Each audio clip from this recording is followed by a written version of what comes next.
interview. Thanks, guys. I'm here with TSM's Sven, who played like a monster on that Ezreal 7-1-3, I believe, at the end of the day. But you took the win today, and how important was it for you to start off this year with a win? I think it's really important for like the confidence boost you get at start with. You get so much momentum from winning a game like this. So I'm really happy. I think everyone played well, and I think we were a little bit too eager on the trigger finger, but I think that's better than the other way around. So I'm really happy with how both Matt and Broken Blade played today. So I think it's a great start for us. And the one person that you didn't mention is the replacement for your longtime partner, Mithy. Smoothie joining you in the bot lane, and I know he has some really big shoes to fill, so how is he doing? I think he did well. I mean, I think we had a bad matchup in bots. We were just chilling out tower most of the game. I didn't do so much, but I think our team comp was really good, and I think everyone did their job. So I think Andy and I have been doing well together, so I think it's probably the best replacement we could have gotten. So. Well, Sven, thank you so much, and congratulations again on your win. And for more of the game, let's hear from the State Farm Analyst Desk. Thank you very much, Avali. And we're welcoming Azael here to help us out with some post-game analysis as TSM picks up a very impressive win to kick off their spring split. Going to be happy with that one over 100 Thieves. Before we dive into the gameplay, though, I want to take a look at Champion Select, how the chips fell for both of these teams and the comps they were working with when trying to drive towards victory. Yeah, and I think starting with the 100 Thieves one, it was a little curious what their late game team comp was trying to do, because in the early game, as they slowly pop in there, they had a lot of priority through their lanes, and then they obviously have a higher tempo jungler with the Olaf, and so you kind of see how they're trying to do like the win lane, win game strategy, but they didn't have a clear way of converting the tempo and like laning advantages into like, oh, this is an easy gank, or this is an easy like playmaking tool. They didn't have actually any playmaking tools, really. Yeah, I mean, they don't have any super reliable engage. I mean, when I see this draft, what I'm thinking is, yeah, it's win lane, you know, get ahead in farm, which they did actually do. The Olaf can be up in tempo, and then take this to a neutral objective at a proper time, you know, when you complete your first item or whatever, and you try to force TSM to fight you in a bad spot for them, and maybe try to get something from that. Obviously, that never really came to fruition, and I think, you know, TSM had a lot more ways that they could win this game. Right, so TSM had a lot of good picks into the comp in the first place. So they picked Ezreal and Alistar for bot lane, so they're super safe down there.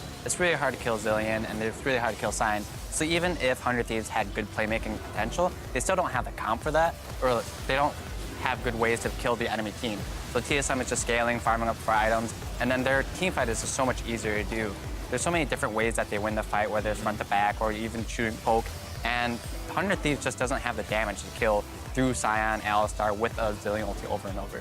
Yeah, that's the thing for me. At the end of the day, I look at TSM's composition. I know what every single person on that team is supposed to be doing in this game. I know who's the tank and who's engaging. I know who's carrying the game, and I know who's in that supportive role. On the side of 100 Thieves, yes, these are all powerful champions that, given enough gold or enough of a lead, can absolutely take over a game.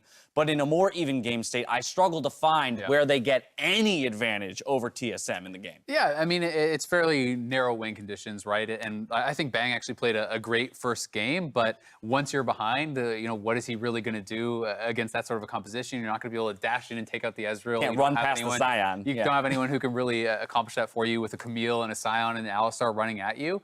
But I do think so much of it went wrong, you know, with that first river fight. You know, at that point in the game, they were up 1-2K gold. If they actually all had completed their item, established vision around that first Infernal, been first to the you know, spot there, then you actually have Thresh who can pick outside of vision and start a fight that could have looked good for them, and maybe it snowballs from there. You mentioned that Bang still put up a solid performance even in the loss. Can't be expected to do much once the team is that far behind. Let's talk about Broken Blade, the big acquisition for TSM in the offseason. This is a relative unknown for a lot of people who are watching the LCS. How did he do in his first outing? +1 CSD at 15. Let's go, baby.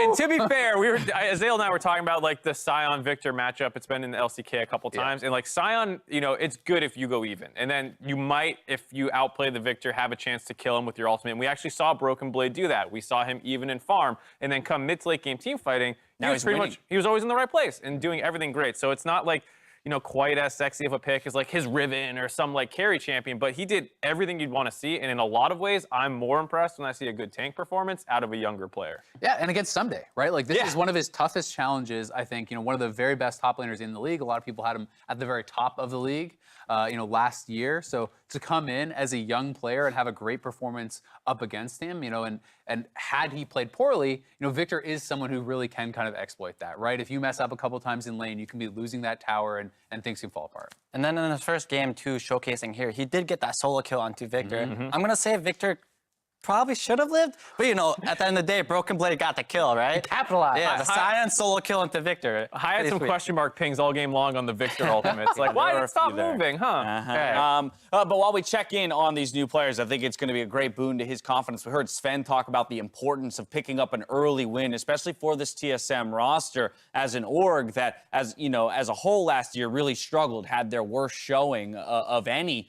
LCS split. So big for them. The other factor that we have not talked about, and I do want to hit real quick before we head to break, is Zix. Yes. The other addition to TSM. And while we talk about a very intelligent draft, solid team composition with lots of strategic options, I actually want to turn to you, Hai, and talk about the value of coaching, or whether or not it comes from the coach specifically, having one really crafty, strategically minded person on the team to help make sure that the team has options and direction going into a game.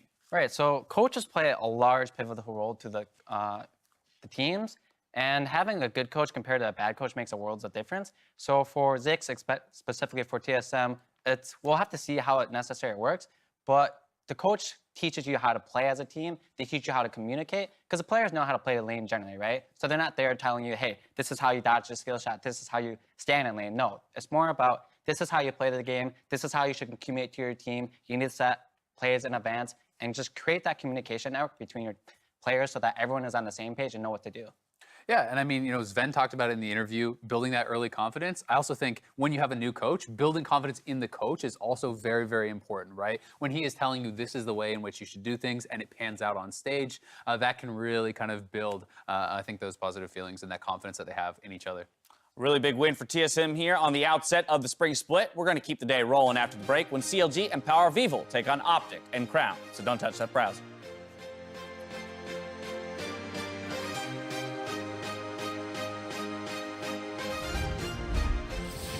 Now here comes the play up. Flat's got to find the first knockup. Look at the burst coming across. First blood sure to land. Goes over to Sven. The flank is Flash.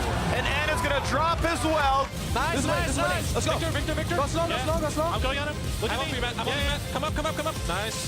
Go slow. Nice and slow. Stop us. Don't come. Kill him. Nice, guys, nice. He cannot quite kill off Bang. Finds the slow, but he cannot get the kill. One on the board for 100 Thieves. Who he is back in the mix as well, but a perfectly timed stun stops that charge. TSM staying up. A play back. A hook on Sven. Finally a shutdown. Can this be the fight the Thieves need? But they're losing too many. They're getting caught up there. The police is out in force, and the Thieves are getting caught.